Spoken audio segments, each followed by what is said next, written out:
करता हूं अपने इस YouTube फैमिली में। आज जो हम बात करेंगे वो बात करेंगे इंडियन जियोग्राफी। इसमें यार इससे पहले की क्लास अगर आप लोगों ने नहीं देखी तो इससे पहले की क्लास अटेंड करें एंड उसके बाद इस क्लास को अटेंड करेंगे तो ज्यादा सहज तरीके से या ज्यादा आसान तरीके से सारा माहौल आप लोग गर्म कर पाएंगे। तो आज जो हम बात करेंगे इस क्लास में वो बात करेंगे इंडियन जियोग्राफी की। और इंडियन जियोग्राफी में जो हम बात करेंगे वो बात करेंगे नेचुरल वेजिटेशन की। किसकी बात करेंगे? नेचुरल वेजिटेशन, प्राकृतिक वनस्पति।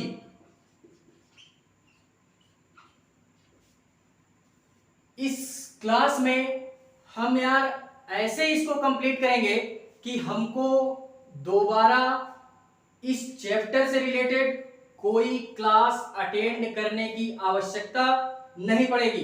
तो जो भी हम पढ़ेंगे उसको बड़े ही बेहतरीन तरीके से पढ़ेंगे और पढ़ेंगे तो बेहतरीन तरीके से ही, लेकिन इसको हम केवल और केवल प्री के बेस पे पढ़ेंगे। ठीक है, तो इसमें जो हम तथ्य पढ़ेंगे या जो भी चीजें पढ़ेंगे वो केवल और केवल हम यार प्री के बेस पे ही पढ़ेंगे। ठीक है, तो सबसे पहले हम इस चैप्टर की शुरुआत करने से पहले मैं ये बता देना चाह रहा हूं कि प्राकृतिक वनस्पति होती क्या है।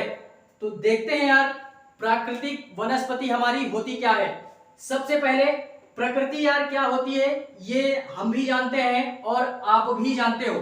ठीक है, कि प्रकृति हमारी क्या होती है। जिस भी क्षेत्र में या किसी भी क्षेत्र में मानव का हस्तक्षेप ना हो वही हमारा नेचर है। कोई भी चीज है जिसमें भी मानव का हस्तक्षेप नहीं होता है वही हमारी क्या होती है? प्रकृति होती है। और वनस्पति क्या होती है? वनस्पति क्या होती है? वनस्पति यार हम बेसिकली एक या दो पौधों को हम वनस्पति नहीं बोल सकते हैं। वनस्पति किसको बोलेंगे? वनस्पति हमारी होती है यार कोई भी पौधों का समूह हो गया, कोई भी हमारे पौधे हो गए, उनके समूह को ही हम क्या बोलते हैं? वनस्पति के नाम से भी जानते हैं।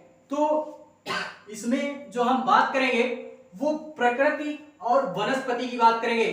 तो प्राकृतिक वनस्पति क्या होती है? जिस भी क्षेत्र में मानव का हस्तक्षेप नहीं होता वो होती है प्रकृति, और वनस्पति होती है पौधों का समूह। तो बेसिकली हम ये बोल सकते हैं कि ऐसे पौधों का समूह जिसमें मानव का हस्तक्षेप नहीं होता है उसी को हम लोग क्या बोलते हैं? उसी को हम लोग प्राकृतिक वनस्पति के नाम से भी जानते हैं। ठीक है, तो ये हुई हमारी प्राकृतिक वनस्पति। इसमें हम लोग बेसिकली 5 से 6 वनस्पतियों के बारे में पढ़ेंगे या वनों के बारे में हम लोग पढ़ेंगे जो इंडिया में पाए जाते हैं। बेसिकली उन्हीं की चर्चा हम इस क्लास में करेंगे। ठीक है, तो देखते हैं कौन कौन से वन या कौन कौन सी वनस्पतियां हमारे इंडिया में पाई जाती हैं। ठीक है, तो इसको अगर आप लोगों को और ही बेहतरीन तरीके से समझना है तो यार क्लास 6 की एनसीईआरटी उठा लेना। क्लास 6 की एनसीईआरटी में बड़े ही बेहतरीन तरीके से इस चैप्टर को या इन वनस्पतियों को बड़े ही बेहतरीन तरीके से बताया गया है। ठीक है, तो फिलहाल में हम वहां की बात ना करके हम यहां पे देखते हैं। ठीक है, देखते हैं प्राकृतिक वनस्पति में जो मैं पहली बात करूंगा वो बात करूंगा उष्णकटिबंधीय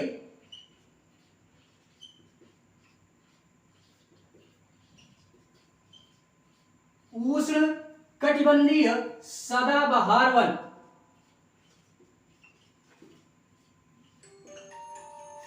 उष्ण कटिबंधीय सदाबहार वन, या जिसको हम लोग ट्रॉपिकल एवरग्रीन फॉरेस्ट के नाम से भी जानते हैं।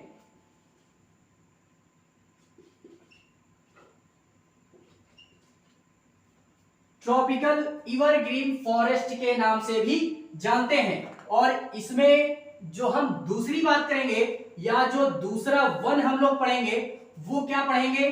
उष्णकटिबंधीय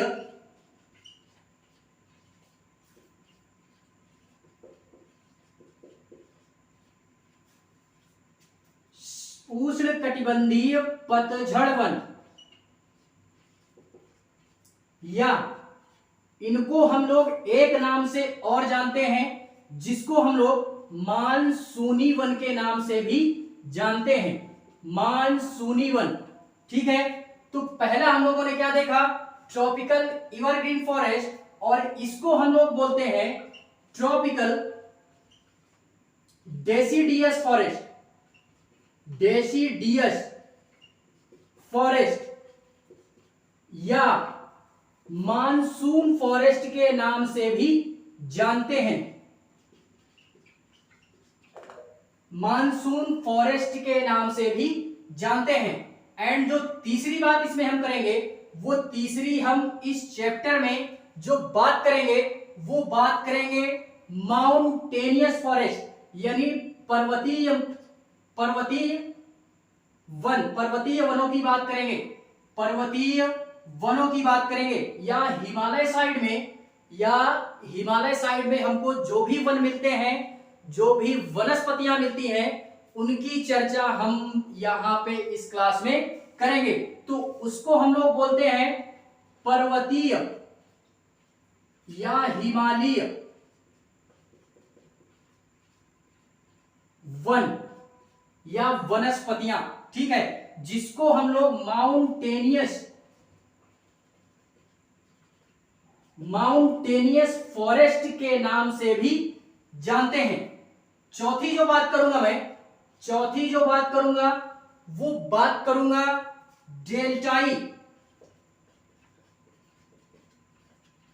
डेल्टाई या ज्वारीय वन की बात हम लोग करेंगे, जिसको हम लोग डेल्टाई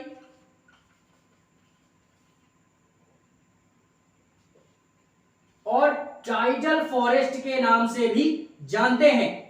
टाइडल फॉरेस्ट या वेजिटेशन के नाम से भी जानते हैं। तो इतनी चीजें यार हम लोग समझ गए होंगे।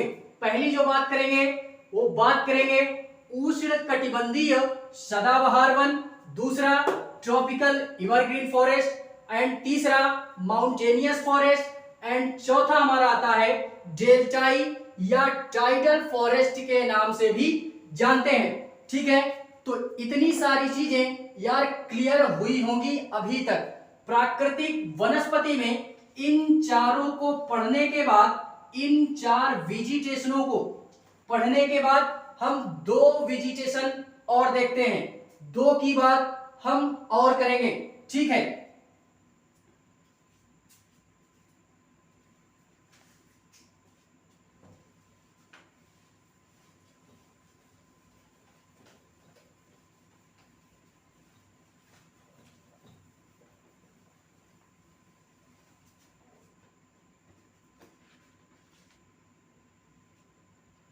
देखते हैं इसी में जो हम पांचवें वन की बात करेंगे, पांचवा, इसी में हम पांचवें वन की बात करते हैं। तो पांचवा है हमारा क्या? पांचवा आता है हमारे शुष्क मैदान वनों की बात करेंगे। मैदानी भागों में जो भी हमारी वेजिटेशन पाई जाती है या जो भी हमारे वन पाए जाते हैं, उसको हम लोग यहाँ पे पढ़ेंगे। तो उसको हम लोग क्या पढ़ेंगे? शुष्क घास के मैदान, घास के मैदानों की बात हम करेंगे। पांचवा,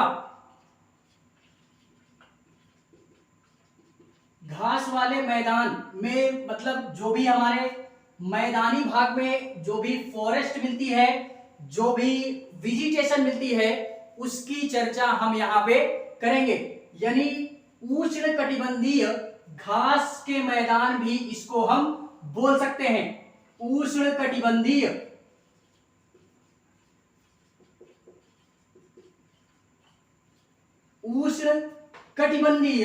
घास के मैदान,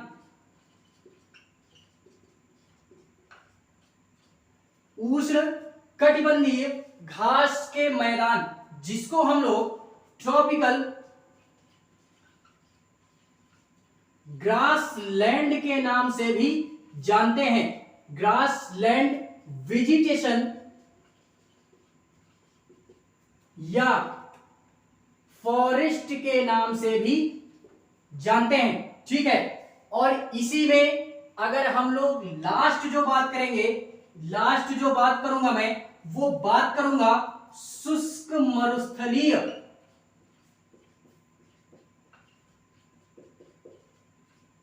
शुष्क मरुस्थलीय कांटेदार वन, शुष्क मरुस्थलीय कांटेदार वन। इतनी बात हम करेंगे।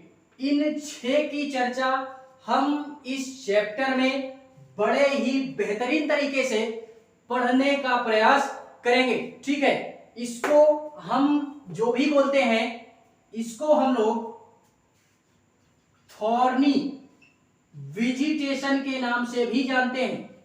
थॉर्नी वेजिटेशन यानी कांटेदार वन या फॉरेस्ट या वेजिटेशन, ड्राई थॉर्नी वेजिटेशन के नाम से भी जानते हैं, ठीक है। तो इन्हीं 6 की चर्चा हम इस क्लास में करेंगे। अभी हो जाता है तो बेटर है, नहीं होता है तो इसके बाद हम एक क्लास और अटेंड करेंगे, उसमें हमारी सारी चीजें क्लियर हो जाएंगी, ठीक है। तो एक एक करके हम इसमें देखते हैं इन 6 वनों के बारे में या वनस्पतियों के बारे में, ठीक है।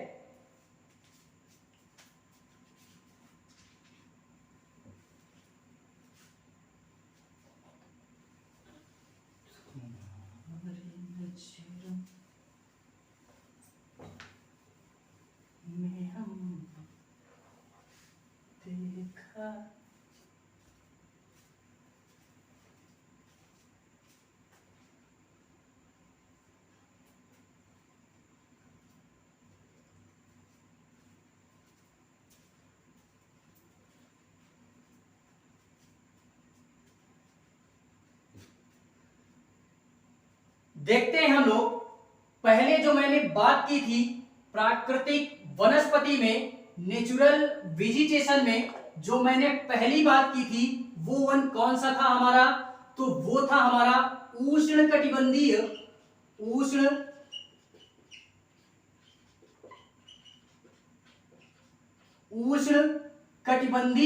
सदाबहार वन, या जिसको हम लोग ट्रॉपिकल एवरग्रीन फॉरेस्ट के नाम से भी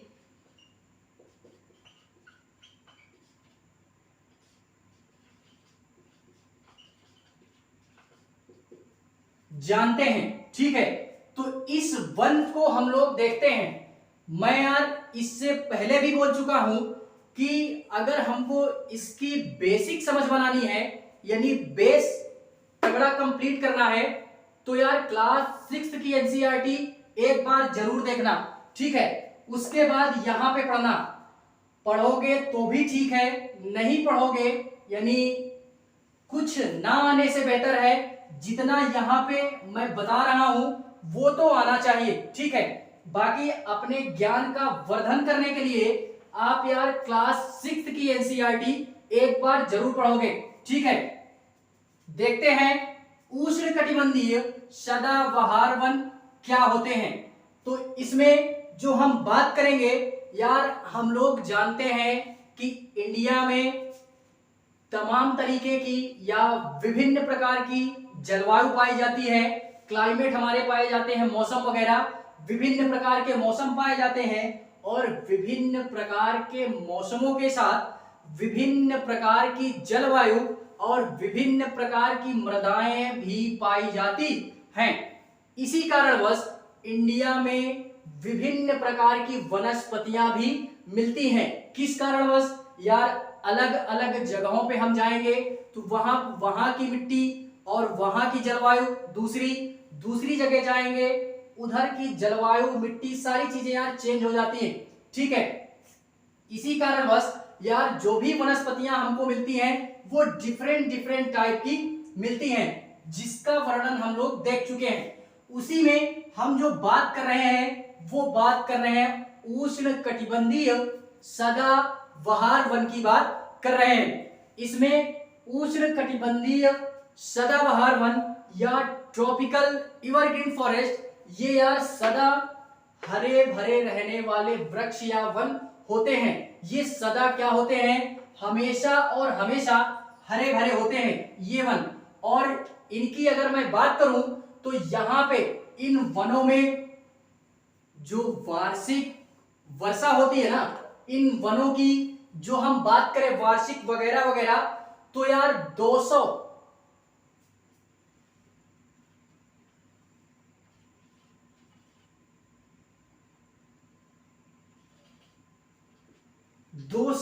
सेंटीमीटर प्लस वार्षिक वर्षा होती है यहां पे, वार्षिक वर्षा।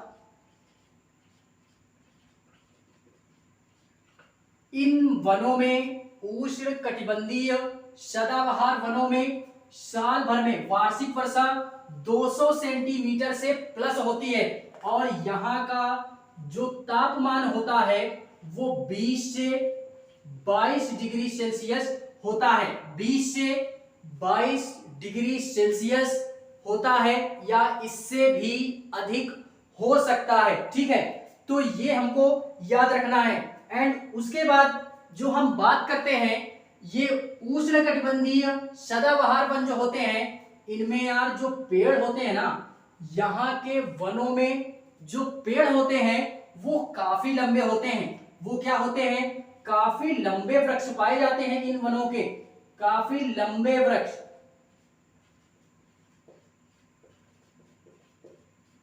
लगभग पाए जाते हैं 40 से 60 या 65 मीटर तक ऊंचे वृक्ष पाए जाते हैं। तो इस कारणवश यार इनकी जो जड़ें होती है ना वो भी काफी नीचे तक होती हैं। इसी कारणवश इनकी जो जड़ें होती हैं वो काफी नीचे तक पाई जाती हैं। काफी लंबे वृक्ष होते हैं और काफी नीचे तक इन वृक्षों की क्या होती है, जड़ें पाई जाती है। ठीक है, तो इतनी चीजें हम लोग यार ध्यान देंगे, इतनी चीजें ध्यान देंगे। ठीक है, इसके बाद देखते हैं, इतनी चीजें हम लोगों ने देख ली। उसके बाद हम जो बात करते हैं कि यहां पे हमने बात तो की कि 40 से 60 या 65 मीटर ऊंचे लंबे वृक्ष मिलते हैं, काफी घने वृक्ष होते हैं और नीचे तक उनकी जड़ें पाई जाती हैं। लेकिन वृक्ष होते कौन कौन से हैं, एक दो वृक्षों का नाम भी यार हम देखते हैं कि वृक्ष हमारे होते कौन कौन से हैं। तो उन वृक्षों में अगर हम बात करें, उन्हीं वृक्षों में अगर हम बात करें तो वृक्षों की बात करेंगे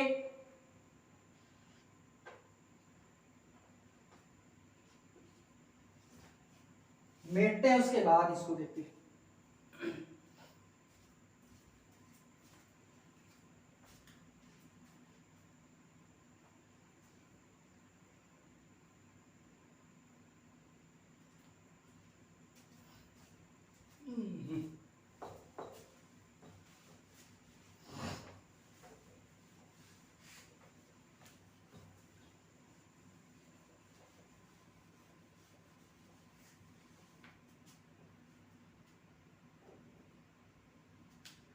जो वृक्षों की बात करूंगा मैं, यहां पे देखते हैं इस वन में कौन कौन से वृक्ष हमको मिलते हैं। तो कुछ वृक्षों की बात हम करते हैं यहां पे, जैसे जैसे ताड़ का वृक्ष हो गया, ताड़ जिसको हम लोग टीक बोलते हैं। क्या बोलते हैं, टीक बोलते हैं। तो ताड़ का वृक्ष हो गया, ये भी यार काफी लंबा होता है, देखा होगा आप लोगों ने। ताड़ का वृक्ष हो गया। ताड़ के बाद महोगनी, बांस, रोजवुड।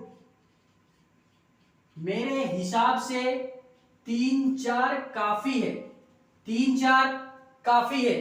ताड़ हो गया, बांस हो गया, रोजवुड हो गया और महोगनी हो गया। मेरे हिसाब से काफी है।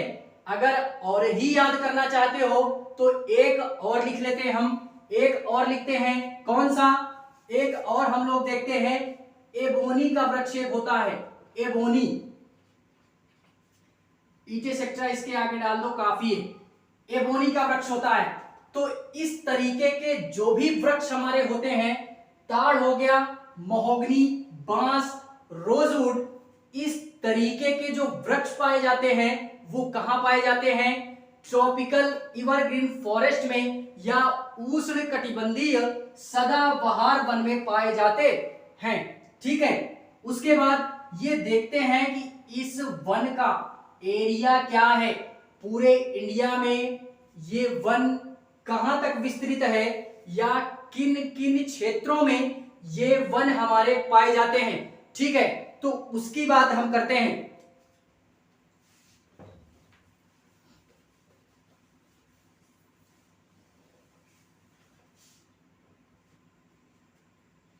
देखते हैं ये जो हमारे वन होते हैं या ये जो सदाबहार वन है, ये हमारे पूरे इंडिया का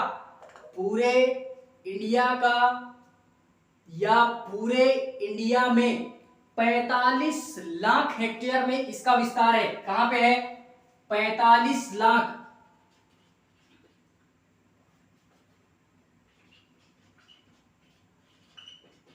उष्ण कटिबंधीय सदाबहार वन का जो विस्तार है इंडिया में, जो विस्तार है इंडिया में वो है 45 लाख हेक्टेयर।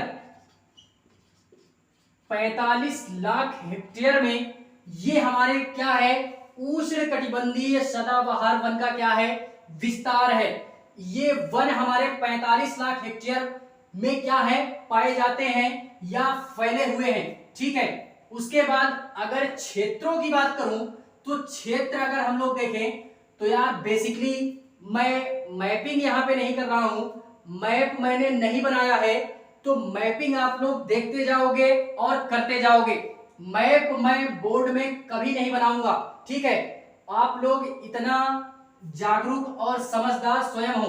ठीक है, तो मैप वगैरह आप लोग सारी कंप्लीट करोगे।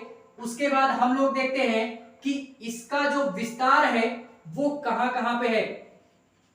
पूर्वी एरियाज में इंडिया के पूर्वी एरियाज में आसाम हो गया, आसाम, मेघालय, त्रिपुरा, मणिपुर। पूर्वी एरियाज में इन 4 क्षेत्रों में हमारा सदाबहार वन पाए जाते हैं। अब यार क्यों पाए जाते हैं? मैंने पहले ही बताया कि सदाबहार वन जो होता है हमेशा और हमेशा हरे भरे होते हैं। क्यों? क्योंकि यार मानसून वगैरह बंगाल की खाड़ी से जब इधर जाता है तो सबसे पहले यार हम ये भी जानते हैं कि आसाम में सबसे ज्यादा बारिश होती है, तो पूर्वी एरियाज में यार सबसे ज्यादा बारिश होती है। इसी कारण बस यहाँ के जो वन होते हैं या यहाँ के जो पेड़ पौधे होते हैं हमेशा और हमेशा क्या होते हैं? हरे भरे होते हैं। ठीक है, तो ये 4 क्षेत्र हो गए पूर्वी एरियाज के। एंड अगर मैं और बात करूं तो पूर्वी घाट में जैसे हो गया उड़ीसा के क्षेत्र में, पश्चिम बंगाल के क्षेत्र में, पश्चिम बंगाल, इन क्षेत्रों में भी सदाबहार वन पाए जाते हैं। एंड उसके बाद अगर मैं बात करूं तो वेस्टर्न घाट में भी हमारे सदाबहार वन पाए जाते हैं। क्यों? क्योंकि यार इधर अरब सागर से भी क्या आता है, मानसून आता है, जिस कारणवश इधर के भी जो पेड़ पौधे होते हैं या जो वन होते हैं वो हरे भरे होते हैं। ठीक है, तो देखते हैं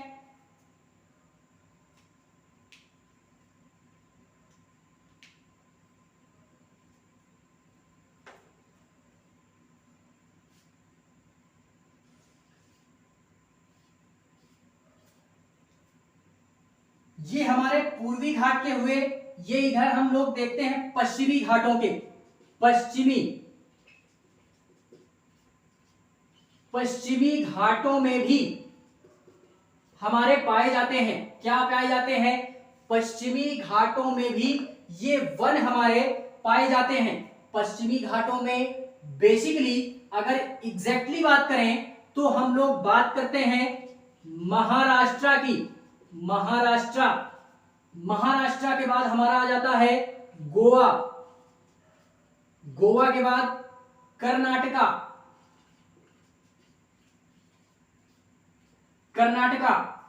इन सारे क्षेत्रों में हमारे यार क्या पाए जाते हैं? ये सदाबहार वन पाए जाते हैं। तो इतनी सारी चीजें हम लोग याद रखेंगे। अगर और बात करूं तो तमिलनाडु साइड में हमारा जो भी कोरोमंडल वाला क्षेत्र है ना, कोरोमंडल वाला क्षेत्र, वहां पे भी काफी वर्षा होती है। तो इस कारणवश वहां पे भी हमारे सदाबहार वन पाए जाते हैं। ठीक है, और इन वनों को एक नाम से और जानते हैं, इनको हम लोग वर्षा वन के नाम से भी जानते हैं या रेन फॉरेस्ट के नाम से भी जानते हैं। ठीक है, तो ये बात याद रखनी है, ये बात हम लोग याद रखेंगे। उसके बाद हम लोग नेक्स्ट देखते हैं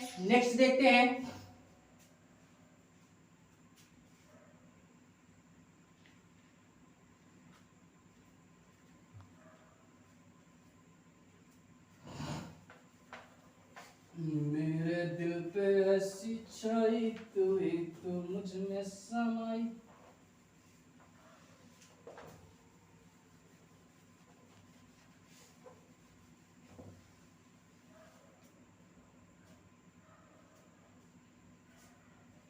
इसके बाद यार हम लोग ये देखते हैं कि इन वनों की विशेषता क्या है। इन वनों की विशेषता क्या है कि जिससे हमको लाभ होता है। यार वन है या पेड़ पौधे हैं तो जाहिर सी बात है मानव उपयोगी होंगे, या तो मनुष्यों के काम में आएंगे या तो नहीं आएंगे। तो देखते हैं किन प्रयोगों में इन वनों का प्रयोग किया जाता है या इनकी लकड़ियां प्रयोग में लाई जाती हैं। ठीक है, तो उसकी बात अगर हम लोग करें, इनके विशेषता की बात करें, इन वनों की जो विशेषता होती है वो क्या होती है? विशेषता क्या होती है? इन वनों की विशेषता क्या होती है? तो सबसे पहले अगर ध्यान दिए होगे तो बेटर है, नहीं दिए होगे तो और बेटर है। देखते हैं यहाँ पे क्या देखते हैं कि यहाँ के जो वन होते हैं वो काफी घने होते हैं। मैंने इससे पहले भी बताया कि सदाबहार वन क्या होते हैं? घने होते हैं। ये काफी घने होते हैं, घने वन होते हैं। उसके बाद दूसरी जो बात करें कि यहां के जो वनों के वृक्ष होते हैं, सदाबहार वन के जो वृक्ष होते हैं वो काफी लंबे होते हैं, लगभग 40 से 65 मीटर तक की ऊंचाई होती है। और जो जड़ें होती हैं वो भी काफी नीचे तक होती हैं। ठीक है, अगर तीसरा इसी में बात करूं, तीसरा इसी में अगर हम तीसरी बात करें तो जो भी ये जो वृक्ष होते हैं ना, इनकी यार ये विशेषता है, पहली बात कि ये कठोर होते हैं, इनकी जो लकड़ियां होती हैं वो कठोर होती हैं, कठोर होती हैं।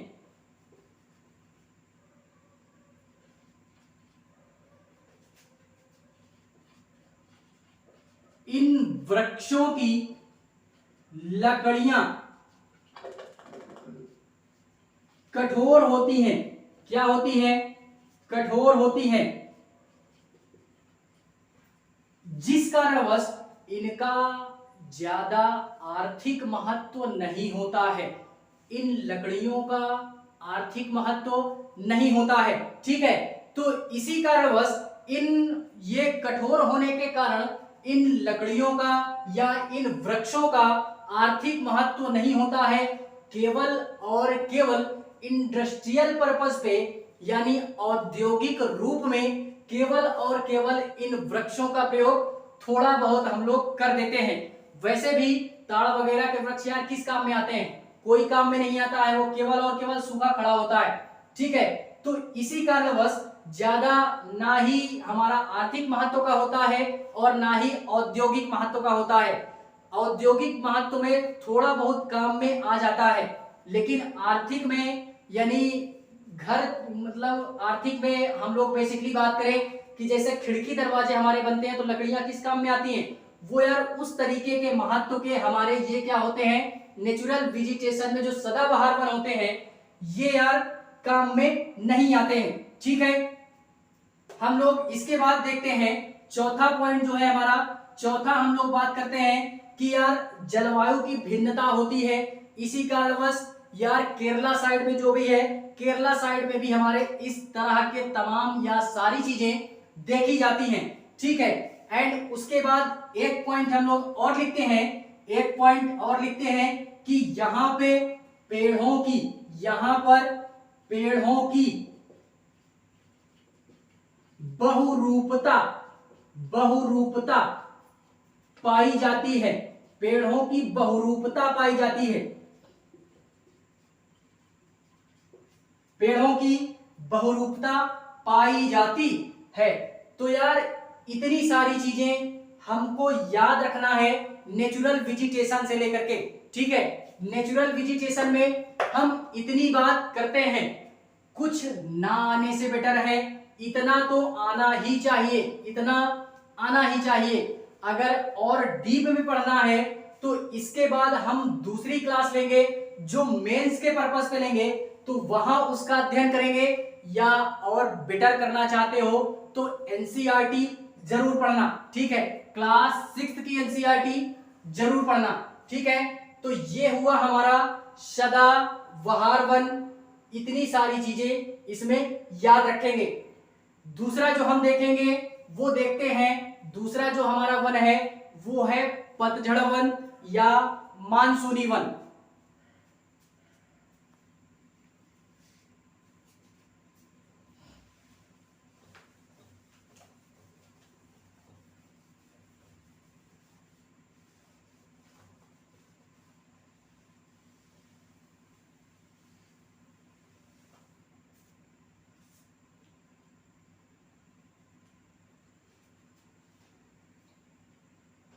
देखते हैं दूसरा है हमारा उष्णकटिबंधीय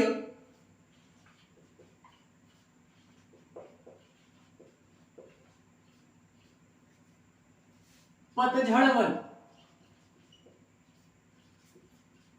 या मानसूनी वन।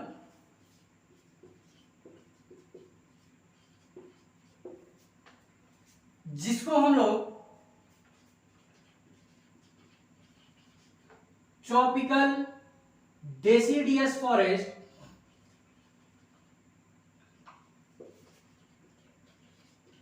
या मानसून फॉरेस्ट के नाम से भी जानते हैं, ठीक है। तो ये है हमारा दूसरा उष्णकटिबंधीय पतझड़ वन या मानसूनी वन, ठीक है। तो इसको हम लोग देखते हैं, इससे यार बेसिकली नाम से ही परिचित होंगे आप लोग, नाम से ही परिचित हो गए होंगे कि पतझड़ वन क्या होते हैं। पतझड़ वन क्या होते हैं कि यार बेसिकली हमारे, आप देखे होंगे या देखना, कभी गौर करना, मेरे हिसाब से तो सारे लोगों ने देखा ही होगा कि कभी कभी कुछ पेड़ों की जो पत्तियां होती है ना वो झड़ जाती हैं। हमेशा के लिए नहीं, केवल और केवल कुछ समय के लिए, कुछ समय के लिए, महीने 2 महीने के लिए या 3 महीने के लिए कुछ पेड़ों की जो पत्तियां होती हैं वो झड़ जाती हैं।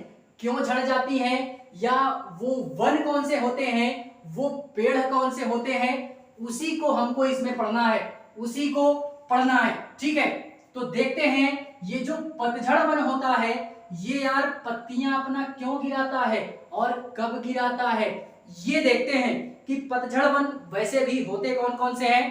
पहले ये देखते हैं, उष्णकटिबंधीय पतझड़ वन हमारे वो होते हैं कि यार जिन पेड़ों में पत्तियां झड़ जाती हैं अपने मानसून के हिसाब से, उन्हीं को हम लोग उष्णकटिबंधीय पतझड़ वन बोलते हैं। अब ये जो वन होते हैं या ये जो पतझड़ वन होते हैं ये अपनी पत्तियां क्यों गिराते हैं, आखिर हम ये भी तो जाने कि यार ऐसे ही बोल दिया, ऐसे थोड़ी ना बोलेंगे कि ये पतझड़ वन है। यार कुछ चीजें घटित तो होती है या कुछ भी घटना होती है तो कोई ना कोई कारण रहा होगा, अवश्य रहा होगा, अवश्य रहा होगा। इसी कारणवश पत्तियां गिरती हैं। तो पत्तियां क्यों गिरती हैं, पहली बात ये देखते हैं कि ये जो वन होते हैं, पतझड़ वन जो होते हैं, केवल और केवल, केवल और केवल, केवल और केवल क्या करते हैं, ये वर्षा के टाइम पर ही, वर्षा के समय, जिस समय बारिश होती है उसी समय ये जो पेड़ होते हैं या यहाँ के जो वन होते हैं वो तभी हरे भरे होते हैं, तभी हरे भरे होते हैं। अब आप लोग देखना जरूर इस चीज को, हरे भरे होते हैं, तभी हरे भरे होते हैं, अन्यथा वर्षा नहीं होगी तो ये पेड़ कभी हरे भरे नहीं होंगे। जब वर्षा होती है तभी ये पेड़ हरे भरे होते हैं, इन पेड़ों में अपनी नई पत्तियां आती हैं। ठीक है, और ये भी देखते हैं कि ये अपनी पत्तियों को आखिर गिराते क्यों हैं। यार पत्तियां होनी भी चाहिए, यार क्यों गिराते हैं, ऐसी कौन सी आवश्यकता है इन पेड़ों को पड़ी कि ये अपनी पत्तियां कुछ समय के लिए गिरा देते हैं एंड उसके बाद जब फिर से वर्षा होती है, पुनः वर्षा होती है तो यार फिर से इनमें पत्तियां आ जाती हैं। तो ऐसा क्या रीजन है, ऐसा ये रीजन है कि यार अगर यहाँ के वृक्ष जो हैं इनका अपना स्वभाव ही होता है, इनका स्वभाव ही होता है। जैसे यार मनुष्य होता है उसका अपना एक नेचर होता है, उसी प्रकार जस्ट सेम उसी प्रकार क्या होता है कि ये जो पतझड़ वन के वृक्ष होते हैं इनका भी अपना एक स्वभाव होता है, अपना एक नेचर होता है कि जब गर्मी का समय आता है तो ये अपनी पत्तियों को केवल और केवल गर्मी के समय में ही अपनी पत्तियों को गिरा देते हैं, और जब फिर से गर्मी के बाद मानसून आता है इंडिया में और उसके बाद बारिश होती है तो पुनः ये पेड़ पौधे क्या हो जाते हैं, फिर से हरे भरे हो जाते हैं। अब पत्तियों को गिराते क्यों हैं, तो पत्तियों को ये इस कारणवश गिराते हैं कि हमारा वाष्पीकरण ज्यादा ना हो सके, पेड़ों से वाष्पीकरण ज्यादा ना हो सके, ट्रांसपीरेशन ज्यादा ना हो सके, इवेपोरेशन ज्यादा ना हो सके। इवेपोरेशन ज्यादा हुआ पेड़ की पत्तियों से या पेड़ों से, इवेपोरेशन हुआ, ट्रांसपीरेशन हुआ या वाष्पीकरण हुआ तो पेड़ हमारा क्या होगा, पूरी तरीके से सूख जाएगा। पेड़ पूरा क्या होगा, पूरा पेड़ का पेड़ सूख जाएगा। अगर पत्तियां नहीं गिरेंगी तो पेड़ पूरा क्या हो जाता है, सूख जाता है, और फिर वह पेड़ धीरे धीरे सूखता ही चला जाएगा और एक दिन ऐसा आएगा कि वह पेड़ पूरे तरीके से सूख जाएगा और ये बोल सकते हैं कि मर जाएगा। ठीक है, वो पेड़ क्या हो जाएगा, मर जाएगा। इसी कारणवश ये जो पतझड़ वन होते हैं या जो वृक्ष होते हैं यहाँ के, वो अपना क्या कर देते हैं, पत्तियों को गिरा देते हैं वाष्पीकरण से बचने के लिए। क्या करते हैं, वाष्पीकरण से बचने के लिए पेड़ की पत्तियों को कुछ समय के लिए गिरा देते हैं। ठीक है, तो ये चीजें हमको यार याद रखनी है। बाकी फिर से जब सारा सिस्टम होता है तो फिर से इसमें पत्ती वगैरह आ जाती है। ठीक है, उसके बाद हम लोग नेक्स्ट जो देखते हैं, अगला जो देखते हैं, इसमें जो हम बात करेंगे वो ये बात करते हैं कि ये जो पतझड़ वन होते हैं, ये जो पतझड़ वन होते हैं दो प्रकार के होते हैं। कौन कौन से, उसको भी देखते हैं कि पतझड़ वन दो प्रकार के होते हैं। पतझड़ वन दो प्रकार के होते हैं।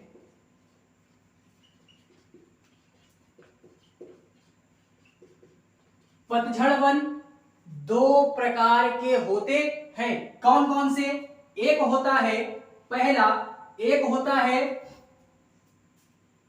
उष्णकटिबंधीय, उष्णकटिबंधीय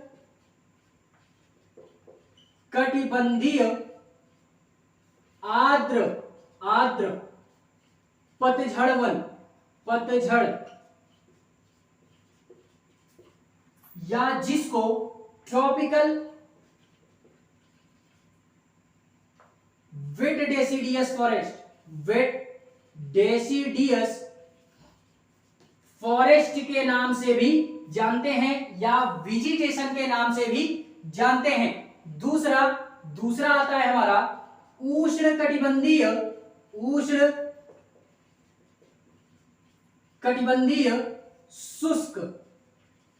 शुष्क पतझड़ वन, शुष्क पतझड़ वन, या जिसको हम लोग ट्रॉपिकल ड्राई डेसिडियस फॉरेस्ट के नाम से भी जानते हैं, या वेजिटेशन के नाम से भी जानते हैं। ठीक है, तो इतनी सारी चीजें यार हम लोगों को समझ में आ गई होंगी कि पतझड़ वन क्या होते हैं और कितने प्रकार के होते हैं। ठीक है, तो ये चीजें हम यार समझ गए होंगे। तो इसी में जो हम बात करते हैं वो बात करते हैं, इसकी बात करते हैं कि ये उष्णकटिबंधीय आर्द्र पतझड़ वन क्या होता है। तो देखते हैं उष्णकटिबंधीय आर्द्र पतझड़ वन या ट्रॉपिकल वेट डेसिडियस फॉरेस्ट, इसकी बात हम करते हैं।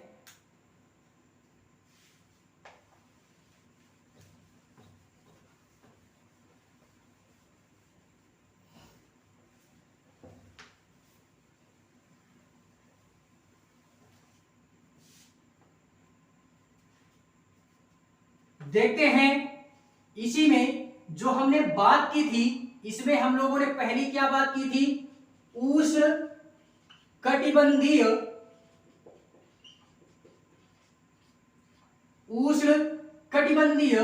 आर्द्र पतझड़ वन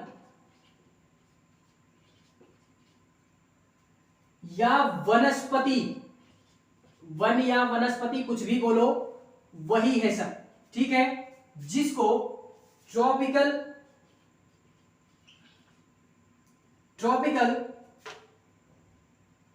वेट डेसिडियस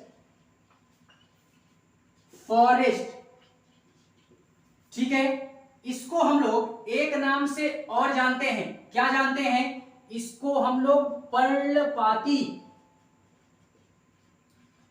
वन के नाम से भी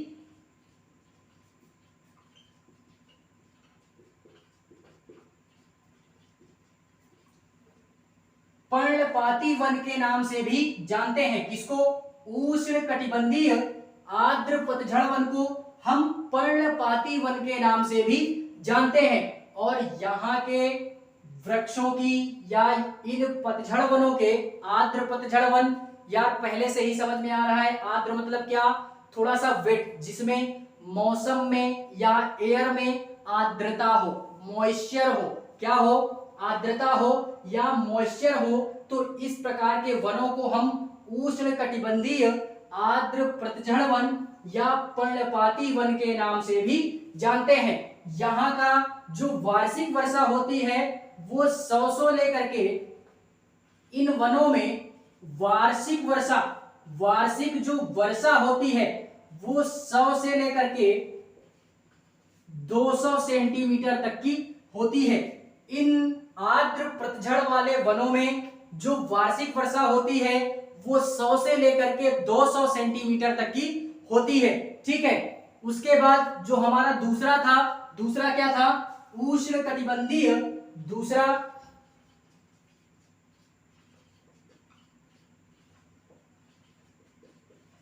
उष्णकटिबंधीय शुष्क पतझड़ वन, या जिसको हम लोग ट्रॉपिकल ड्राई डेसिडियस फॉरेस्ट के नाम से भी जानते हैं। ठीक है, और यहां पे जो वार्षिक वर्षा होती है वो कितनी होती है, तो वो होती है 70 से 100 सेंटीमीटर, 70 से 100 सेंटीमीटर होती है वार्षिक जो वर्षा होती है वो 70 से लेकर के 100 सेंटीमीटर तक की वार्षिक वर्षा होती है। कहां पे, ये उष्णकटिबंधीय शुष्क पतझड़ वनों में। ठीक है, तो ये दोनों पॉइंट, इन दोनों तीनों वनों को हमको याद रखना है। ठीक है, इन दोनों तीनों वनों को हमको याद रखना है। अब जो हम बात करते हैं वो ये देखते हैं कि ये जो हमारे उष्णकटिबंधीय पतझड़ वन होते हैं इनकी विशेषता क्या होती है। ठीक है, विशेषता इनकी क्या होती है, तो उसको हम लोग देखते हैं।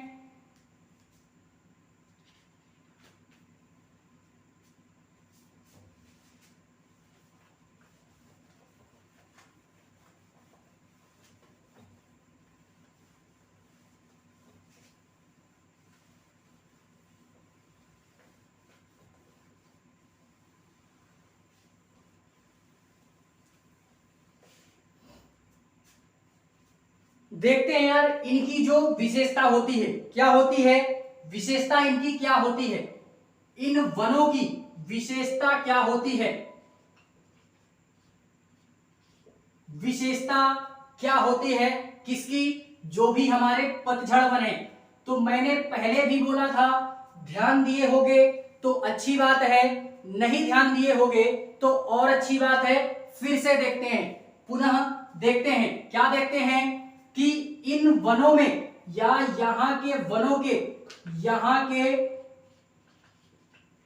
वनों की ये विशेषता होती है कि ये जो वन होते हैं ना, ये वन घने नहीं होते हैं, ये सघन वन होते हैं, घने नहीं होते हैं। यानी इनकी जो डेंसिटी होती है वो यार काफी नहीं होती है। क्या होती है, घने वन नहीं होते हैं।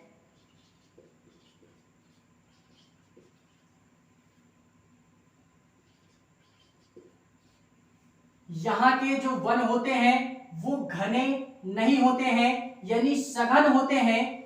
जिस कारणवश इनको यार क्या बोलते हैं, जिस कारणवश इनको हम क्या बोलते हैं, इनको हम खुले वन बोल सकते हैं। क्या बोल सकते हैं, खुले वन बोल सकते हैं, खुले वन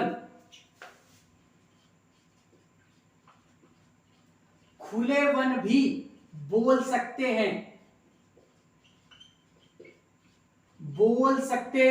हैं, ठीक है। एंड उसके बाद दूसरा अगर हम लोग बात करें, दूसरे में अगर हम लोग बात करें तो यार ये इनकी एक विशेषता यह भी होती है कि ये जो वन होते हैं, यहाँ के वन जो होते हैं या जो वृक्ष होते हैं वो काफी लंबे नहीं होते, कम लंबे होते हैं, कम लंबे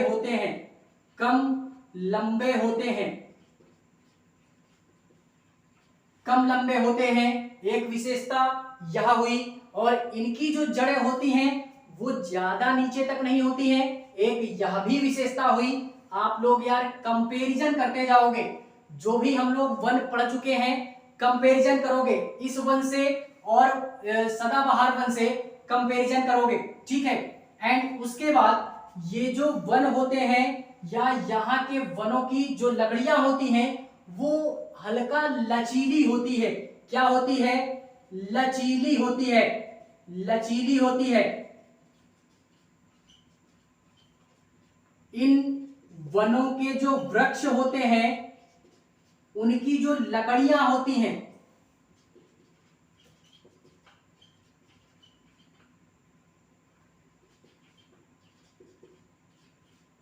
क्या होती हैं? लचीली होती हैं। जिस कारणवश, इसी कारणवश पेड़ों की जो लकड़ियां होती हैं वो लचीली होती हैं।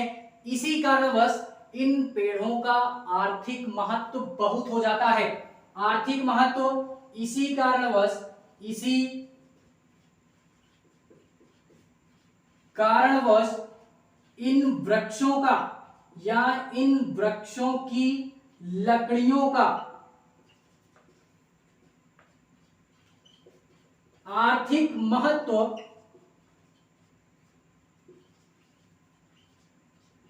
काफी ज्यादा हो जाता है, काफी ज्यादा। अभी मैं वृक्षों के नाम बताऊंगा तो आप यार जान जाओगे, आप जान जाओगे, ठीक है।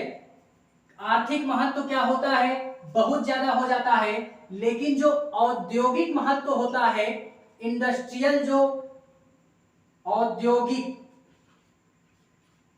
महत्व कम होता है लेकिन इतना नहीं होता, उतना नहीं होता है। तो औद्योगिक महत्व क्या हो जाता है?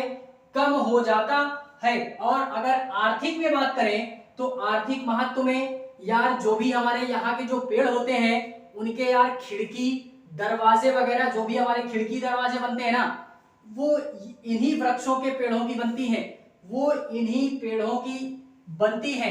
इसी कारणवश ये जो हमारे पतझड़ वाले जो वन होते हैं ये यार काफी ज्यादा इंपॉर्टेंट वृक्ष माना जाता है, या काफी ज्यादा इंपॉर्टेंट वन जो हमारे पूरे इंडिया में सारे वनों में से काफी ज्यादा जो अच्छा हमारे पेड़ पौधे पाए जाते हैं वो इसी फॉरेस्ट में या वेजिटेशन में हमारे पाए जाते हैं, ठीक है। इसी कारणवश ये जो वन होता है वो सारे वनों में से इसकी क्या होती है, मतलब अधिक से अधिक यहाँ की लकड़ियां प्रयोग में लाई जाती हैं या मानव उपयोगी होती है, ठीक है। उसके बाद ये औद्योगिक महत्व कम होता है, औद्योगिक महत्व कम होता है और इन वनों में इसको मेटते हैं, उसके बाद देखते हैं।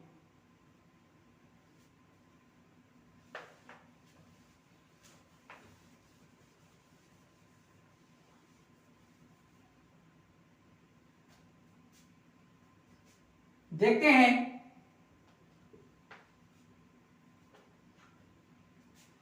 कि इन वनों में चारागाह के मैदान भी पाए जाते हैं, चारागाह के मैदान भी पाए जाते हैं। एंड उसके बाद इन्हीं वनों में हमको कच्चे माल की प्राप्ति भी होती है। कच्चे माल यानी रॉ मटेरियल भी यहां से काफी मिलता है, रॉ मटेरियल भी